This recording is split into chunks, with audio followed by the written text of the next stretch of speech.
जी, international media भी इस सारी सूरत हाल को कवर कर रहा है।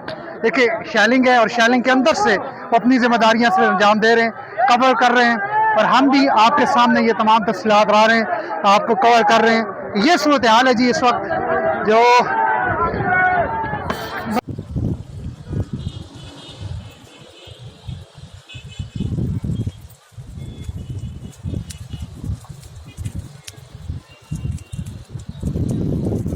ये पुलिस की जानब से जो शेलिंग की गई है उससे जो ग्रीन बेल्ट है इसमें सूखा हुआ घास उसको आग लगी और आपको ये नज़र आ रहा है शदीद जो है वो आग इस बड़े कुठिया और धुएं के बादल आपको नज़र आ रहे हैं। ये पुलिस की जानब से मुजाहिरीन पर जब शेलिंग की गई तो उससे जो सूखी घास थी उसको आग लग गई और ये मनाजर आपको नज़र आ रहे हैं। जी नाज़रीन, जैसा कि आप देख रहे हैं कि एक तरफ पुलिस की तरफ से ये पुलिस भाग रही है और दूसरी तरफ ये मुजाहिरीन की तरफ से पत्थरों का सिलसिला जारी है और ये देख रहे हैं आपको पुलिस और मुजाहिरीन ने पुलिस को बिल्कुल पीछे धकेल दिया है और पुलिस यहाँ से भाग रही है और ये मुजाहिरीन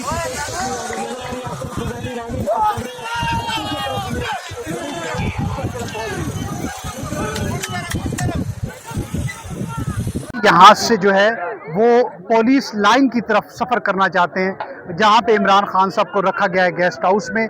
वो चाहते हैं कि यहाँ से हम पुलिस लाइन की तरफ जाएं और वहाँ अपने लीडर के सामने अपना इज़हार यकजहती करें। शेलिंग मुसलसल हो रही है, हर तरफ धुएं के बादल हैं और ये सूरत हाल है। आवाम बहुत ज़्यादा फैल जाती है, मुंतशिर हो जाती है, फिर दोबारा इकट्ठा हो जाती है और ये सूरत हाल है। मुझे नहीं मालूम कौन से वो सामने ये वजीर भी थे केपी के तालीम दे वजीर तालीम।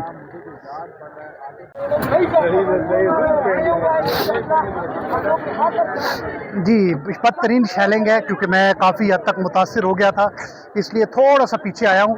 ये बदतरीन शेलिंग अभी भी जारी है, कारकुनान मुंतशिर होते हैं फिर जमा हो जाते हैं और ये मनाजिर जो है आपको इस्लामाबाद श्रीनगर हाईवे से दिखा रहे हैं। आवाम दरख्तों को आग लगाई रही है ताकि आंसू गैस की तासीर है उसको कम किया जा सके। ये मनाजिर आपको दिखा रहे हैं, आपको श्रीनगर हाईवे से, जहाँ कारकुनान की बड़ी तादाद मौजूद है और कारकुनान नारे कर रहे हैं और नारे लगाते लगाते आगे बढ़ रहे हैं। उनका कहना है कि हम पुलिस लाइन के बाहर जाएंगे, हम अपने कायद के हवाले से बेचैन है कि उनको कैसे रखा गया होगा। ये सारी सूरत हाल है, कारकुनान आगे बढ़ना चाहते हैं।